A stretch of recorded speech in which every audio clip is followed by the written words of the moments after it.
జై శ్రీకృష్ణం వందే జగద్గురుం. ఓం శ్రీ భగవద్గీత అధః సప్తదశో అధ్యాయః. 17వ అధ్యాయము శ్రద్ధాత్రయ విభాగయోగః. శ్రద్ధాత్రయ విభాగయోగము. శ్రద్ధ 3 విధములుగా నుండును. సాత్విక శ్రద్ధ, రాజసిక శ్రద్ధ, తామసిక శ్రద్ధ అని ఏ శ్రద్ధ గలవాని లక్షణములు ఏ విధములుగా నుండునో ఈ అధ్యాయమున వివరముగా తెలుపబడినది. దైవాసుర సంపద్విభాగ యోగం యొక్క చివర భగవానుడు శాస్త్రాదేశములకు భిన్నముగా ప్రవర్తింపరాదనియు, శాస్త్ర విధిని ఉల్లంఘించి విచ్చలవిడిగా ప్రవర్తించినచో మోక్ష సిద్ధి లభించదనియు చెప్పగా, ఆ వాక్యములను వినినప్పుడు అర్జునుని మనమున ఒక సంశయమును ఉదయించెను.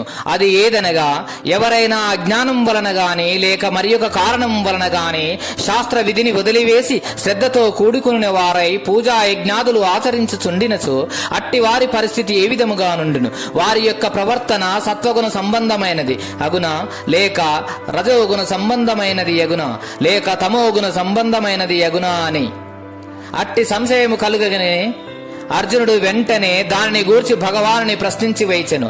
అర్జుని ఆ ప్రశ్నతో ఈ అధ్యాయము ప్రారంభమగుచున్నది. అర్జున ఉవాచ. భగవద్గీత మకరందము 17వ అధ్యాయము శ్రద్ధాత్రయ విభాగ యోగము 1వ శ్లోకము. ఏ శాస్త్ర విధిముత్సజ్జ యజంతే శ్రద్ధయాన్వితః తేషాం నిష్ఠా తు కా కృష్ణ సత్వమాహో రజస్తమః. ఓ కృష్ణ, ఎవరు శాస్త్రోక్త విధానమును విడిచిపెట్టి శ్రద్ధతో కూడుకొని పూజాదులను ఉనర్తుదురు, వారి యొక్క స్థితి సాత్వికమా లేక రాజసమా లేక తామసమా ఏది అయ్యున్నది?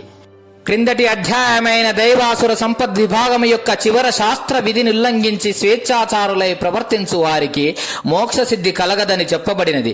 అయితే కొందరు శాస్త్ర నిర్దిష్టములకు విధి నిషేధములను శ్రమయని తలంచియో లేక ఔదాసీన్యము వహించియో వారిని గూర్చి తెలుసుకొనుటకై యత్నింపక శ్రద్ధతో కూడుకొనిన వారై ఆ స్థితి బుద్ధి కలిగి దేవతాదులను అర్చించుచుందురు గదా.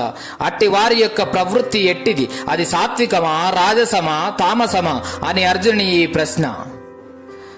జై శ్రీకృష్ణం వందే జగద్గురుం.